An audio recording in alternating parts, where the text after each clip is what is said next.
માંડવીનું જહાજ સોમાલિયા નજીક આગની ઝપેટમાં આવ્યું છે તો જહાજ સવાર 16 ખલાસીઓનો જીવ બચ્યો છે। કરોડો રૂપિયાની કિંમતનું જહાજ બળીને ખાખ થઈ ગયું છે। એન્જિનમાં ટર્બો ફાટવાને કારણે જહાજમાં આગ લાગવાની ઘટના બની તો ખલાસીઓ જીવ બચાવવા દરિયામાં કૂદી ગયા હતા। સ્થાનિક કોસ્ટગાર્ડે ખલાસીઓને બચાવી લીધા હતા।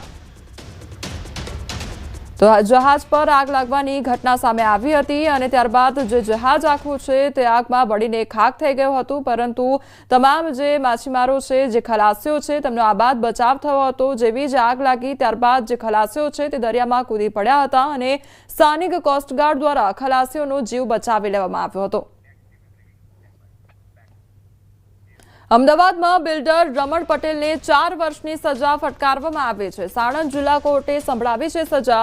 તો સાણંદ ચેખલા ગામની જમીનનો હતો વિવાદ અને કોર્ટે મૂળ ખેડૂતના વારસદારોને વળતર ચૂકવવા માટે આદેશ કર્યો। તો 1 લાખ વળતર ચૂકવવા માટે કોર્ટે આદેશ કર્યો છે। વેચાણ ન થઈ શકે તેવી જમીન હેતુ ફેર કરી નકલી દસ્તાવેજ બનાવ્યા હતા। 465 में 1.5 वर्षની સજા, 15,000 રૂપિયા દંડ, ના ભરતા 2 માસની સજા। 467 में 4 વર્ષની સજા, 50,000 રૂપિયા દંડ, ના ભરતા 6 માસની સજા। 468 में 3 વર્ષની સજા, 25,000 રૂપિયા દંડ, ના ભરતા 3 માસની સજા। 471 में 4 વર્ષની સજા, 50,000 રૂપિયા દંડ, ના ભરતા 6 માસની સજા। અને ટોટલ દંડની રકમ 1,40,000 થાય। તેમાંથી જીવાભાઈ જે મૂળ ખેડૂત હતા એમના વારસદારોને 1 લાખ રૂપિયા આપવાનું નામદાર કોર્ટે આજરોજ હુકમ ફરમાવે છે। સમાચારમાં આગળ વાત કરીશું માવઠાની તીવ્રતા વિશે।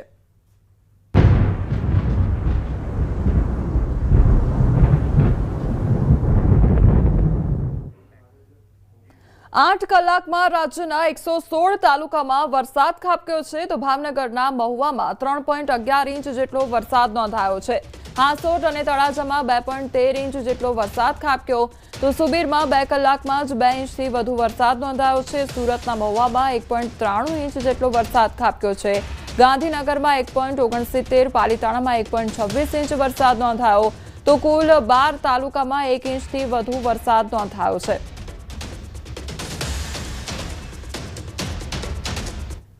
વડોદરાના શિનોરમાં માવઠાનો બાર યથાવત જોવા મળી રહ્યો છે। કમોસમી વરસાદે ખેડૂતોની ચિંતા વધારી દીધી છે। કપાસ, સોયાબીન સહિતના પાકોને નુકસાન થવાની ભીતિ સેવાઈ રહી છે।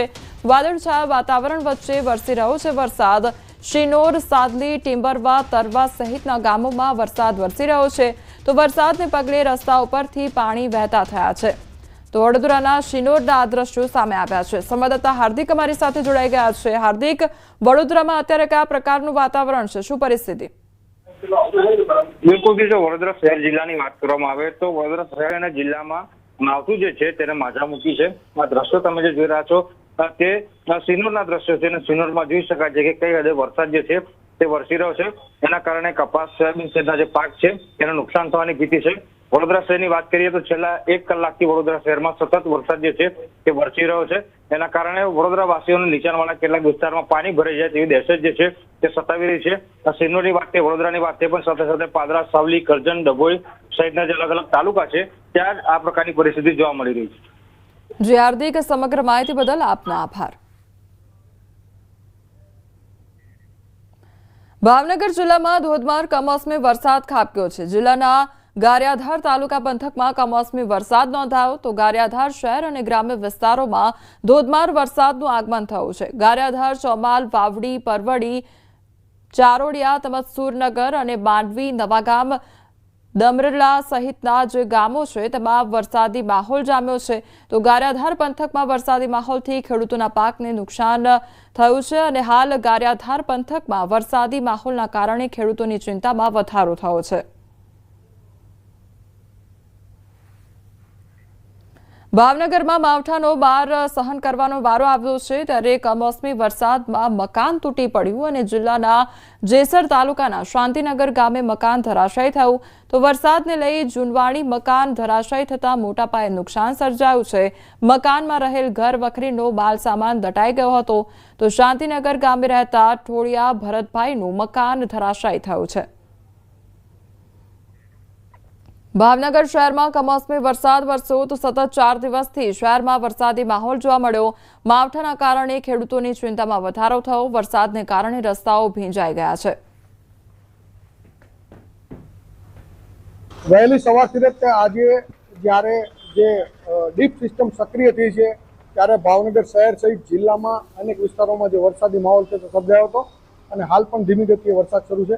તમે દ્રશ્યમાં જોઈ શકો છો કે શહેર સહિત જિલ્લાના જે વિસ્તારો છે ત્યાં વરસાદનું જોર યથાવત છે। વરસાદના જોરને લઈ અને લોકોનું જીવન છે અસ્તવ્યસ્ત થયું છે। ચોક્કસ કહી શકાય કે આ કમોસમી વરસાદે લોકોના જીવન પર અસર કરી છે। ખાસ કરીને વાત કરીએ તો જે ભાવનગર જિલ્લાના પંથકોના વિસ્તાર છે એટલે કે તળાજા, મહુવા સહિતના જે વિસ્તારો છે આ વિસ્તારોમાં જે વહેલી સવારથી જ જે વરસાદી માહોલ છે તે સર્જાયો હતો અને લોકોને મહુવાના જે પંથકોના જે ગામો છે તેમાં પાણી ભરાવાના પ્રશ્નોને લઈ અને લોકોને હાલાકીનો સામનો કરવો પડ્યો હતો।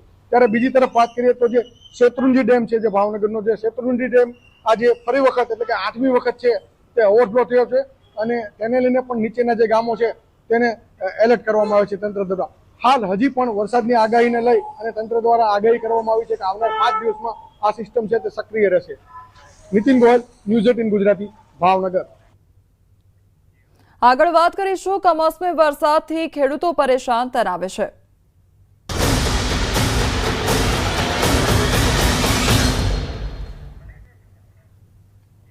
સુરતના ઓલપાડમાં કમોસમી વરસાદથી ખેડૂતોની હાલત કફોડી બની ગઈ છે। રસ્તા પર સુકાવવા મૂકેલ ડાંગરના પાક પર પાણી ફરી વળતા ખેડૂતોમાં ચિંતા વ્યાપી છે। પૂર્વ મંત્રી મુકેશ પટેલે અધિકારીઓ સાથે ઓલપાડ વિસ્તારની મુલાકાત લીધી। ખેતર સાથે સુકાવવા મૂકેલ ડાંગરનું પણ સર્વે કરાવવામાં આવશે અને વહેલી તકે વળતર ચૂકવવા ખેડૂતોએ રજૂઆત પણ કરી છે। કમોસમી વરસાદને લઈને દક્ષિણ ગુજરાતના ખેડૂતોની હાલત તો કફોડી બની છે। સાથે સાથે કમોસમી વરસાદને લઈ ખેતરોમાં ડાંગર ઊભો પાક પડી ગયો છે, ખેતરોમાં પાણી ભરાઈ ગયા છે, પણ જે ખેડૂતોએ ડાંગર બહાર કાઢી લીધી હતી એ ડાંગર હવે પલળી ગઈ છે। દ્રશ્ય જોઈ શકાય છે કે ગુજરાત સરકાર દ્વારા સર્વેની કામગીરી શરૂ કરવામાં આવી છે ત્યારે સુરત ઓલપાડ વિધાનસભાના ધારાસભ્ય મુકેશ પટેલ ગ્રાઉન્ડ ઝીરો પર ઉતર્યા છે। આપણે સીધા એમની સાથે વાત કરીશું। મુકેશભાઈ, ખેતરોના સર્વે થઈ રહ્યા છે, સાથે હવે આ સર્વેની કામગીરી બી શરૂ કરી છે, કારણ કે એટલા માટે કે જે ખેતરમાં જે ડાંગર કાપે પછી એને 1-2 દિવસ સુકાવવાનું હોય છે, જે ભેજવાળું હોય તો એ સુકાવવા માટે લોકોએ જે ડાંગર આવા જે રસ્તાઓ છે કે આવી સોસાયટીમાં નાખ્યું હતું, પણ એના જગ્યાએ વરસાદના કારણે તમે જુઓ છો કે આ ડાંગર જે છે ડાંગરની અંદર તમે આજે એ ફણગા નીકળી ગયા છે, એમાં કશું કામ નથી આવવાનું। એટલે એનું પણ સર્વે થવા માટે અહીંયા અધિકારીની પાસે એટલે અમે જઈને આવા જે જગ્યાએ ડાંગરો પડ્યા છે એનું પણ સર્વે થાય એટલા માટે અમે ખેડૂતો જોડે અહીંયા આવ્યા છે અને એનું પણ અમે સર્વે કરાવીએ છીએ। બિલકુલ, મંત્રી હતા, ખેડૂતો સાથે વાત કરીશું। મોટાભાઈ, શું નામ આપનું? મારું નામ હિતેશભાઈ પટેલ છે। હિતેશભાઈ, શું કહેશો, કારણ કે હવે આ ડાંગરના ફણગા ફૂટી ગયા, શું કામનું? એ ટોટલી લોસ જ છે, એમ તો ડાંગર ફેલ જ ગયું છે, પણ સાહેબે કીધું છે કે સર્વે કરીને સાહેબે કીધું છે કે અમે અધિકારી નિમણૂક કરીને વળતર વધારે વળતર મળે એવું અમે સરકારને રજૂઆત કરીશું। તમને ખાતરી છે સાહેબ મળશે એમ। બિલકુલ, ખેડૂતોને આશા છે, કારણ કે 2025માં બીજી સિઝન ખેડૂતોની ફેલ ગઈ છે। કેમેરામેન જીગર ગુગલ સાથે કીર્તેશ પટેલ, ન્યૂઝ 18 ગુજરાતી, ઓલપાડ। સુરત જિલ્લામાં કમોસમી વરસાદને લઈ ડાંગર અને શેરડીના પાકને કારણે ભારે નુકસાન વેઠવાનો વારો આવ્યો છે। ત્યારે પૂર્વ મંત્રી મુકેશ પટેલ સરસ ગામના અસરગ્રસ્ત વિસ્તારની મુલાકાત લેવા માટે પહોંચ્યા હતા। ખેડૂતો સાથે નુકસાન અંગે ચર્ચા પણ કરવામાં આવી હતી। પૂર્વ મંત્રીએ વહેલી તકે વળતર ચૂકવાશે તેવું ખેડૂતોને આશ્વાસન આપ્યું છે। કમોસમી વરસાદને લઈને દક્ષિણ ગુજરાતમાં ડાંગરના પાકને મોટા પ્રમાણમાં નુકસાન છે। દ્રશ્ય જોઈ શકાય છે, ખેતરોમાં પાણી ભરાયેલા છે, ઊભી ડાંગર છે। 2025માં બીજી સિઝન ખેડૂતોની ફેલ ગઈ છે, ત્યારે હવે ગુજરાત સરકાર દ્વારા સર્વેની કામગીરી શરૂ કરવામાં આવી છે। જોઈ શકાય છે ખેતરમાં ડાંગર છે, પાણી ભરાયેલા છે અને આ વિસ્તારના ધારાસભ્ય અને મંત્રી રહી ચૂકેલા મુકેશ પટેલ ગામડા વિસ્તારોમાં સર્વેની ટીમો સાથે નીકળ્યા છે। મુકેશભાઈ પટેલ ધારાસભ્ય છે, આપણે સીધા વાત કરીએ। મુકેશભાઈ, 2025નું વર્ષ ખેડૂતો માટે નુકસાનકારક, કારણ કે ઉનાળુ પાક હતો તેમાં કમોસમી વરસાદ અને હવે ચોમાસાની ડાંગર નીકળવાની તૈયારી કમોસમી। કુદરતની આગળ આપણે સૌ લાચાર છે, પરંતુ જે રીતે સમગ્ર ગુજરાતની અંદર જે રીતે તમામ જિલ્લામાં વરસાદ પડ્યો છે એ વરસાદ એટલી હદે પડ્યો છે કે જે એની ચાલુ સિઝનની અંદર પણ વરસાદ ના પડે એટલું આ 3 દિવસની અંદર જે વરસાદ પડ્યો છે. સર્વેની કામગીરી શરૂ કરવામાં આવી છે. આપ જાતે ગ્રાઉન્ડ પર ઉતર્યા છો, સર્વેયરો સાથે ખેતરો ફરી રહ્યા છો. શું લાગે છે ખેડૂતોને કેટલું વળતરની આશા છે તમારી પાસે?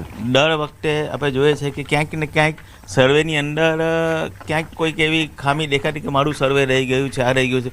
તો ગઈકાલે જ મેં સુરત સર્કિટ હાઉસ ખાતે મારા તમામ અધિકારીશ્રીઓ, તમામ ખેતી વિભાગના અધિકારીશ્રીઓને મિટિંગ કરી હતી અને ખાસ કરીને પહેલીવાર જે સહકારી સંસ્થા છે એ સહકારી સંસ્થાના જે પ્રમુખો છે એ લોકોને કે તમારા ગામનો એક પ્રતિનિધિ અમને આપો.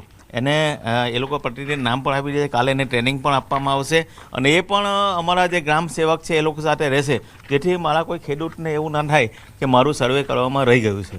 બિલકુલ આટા મુકેશભાઈ, ટીમો બનાવવામાં આવી છે. ગામ સર્વેનો હોય, સહકારી ક્ષેત્રનો એક વ્યક્તિ હોય, તલાટી હોય કે મંત્રી હોય, તમામ લોકો છે. હું ફરી એક વખત દ્રશ્ય બતાવવા માંગીશ કે આ જોઈ શકો છો ખેતરોમાં તૈયાર છે અને પાક કાઢીને બહાર કાઢે એ પહેલાં જ કહી શકાય કે નુકસાન છે. કેમેરામેન જીગર ગૂગલ સાથે કૃતેશ પટેલ, ન્યૂઝ 18 ગુજરાતી, ઓલપાડ. છોટાઉદેપુર જિલ્લામાં કમોસમી વરસાદને કારણે ખેતીના પાકોને વ્યાપક પ્રમાણમાં નુકસાન થયું છે. જિલ્લામાં મોટાભાગના ખેડૂતોએ ડાંગર, સોયાબીન સહિતના પાકોનું વાવેતર કર્યું હતું, પરંતુ તૈયાર થયેલા પાક પર કમોસમી વરસાદના પાણી ફરી વળતા ખેડૂતોના મોઢે આવેલો કોળિયો છીનવાઈ ગયો છે. ખેડૂતોએ હાલ સરકાર પાસે વહેલી તકે સહાય આપવા માટે માંગ કરી છે. સૌ ખેડૂતોની એક જ માંગ છે, અમારા કલેક્ટર સાહેબ શ્રીને કે અમારા નેતા, ધારાસભ્ય, સાંસદ જેવા અમારા નેતાઓને પણ અમે એક જ માંગ રાખીએ છીએ કે ખેડૂતને જે નુકસાન થયું છે એ યોગ્ય વળતર મળે, જેથી કરીને એમને જે પણ ખર્ચો, ખેતીમાં જે ખર્ચો થયો છે એ ખર્ચો રૂપિયા વળતર મળી રહે. ડાંગરમાં ખૂબ જ નુકસાન થયું છે. કેટલાક ખેડૂતો ડાંગર કાપીને પાડી દીધી હતી અને કેટલાકને ઊભી છે એ બધી પડી ગઈ છે અને જે વાળેલી હતી ને એ બધી હવે ઉગી ગઈ છે અને ડાંગર કશું કામમાં આવવાની નથી. બધી ઉગી ગઈ ને એટલે બ્લેક થઈ જવાની છે, કાળી પડી જશે, એટલે એનો ભાવ પણ નહીં મળે અને આ ખોળ છે ને એ ઢોરાને પણ ચરાવવામાં કામમાં નહીં આવે એવું થઈ ગયું છે.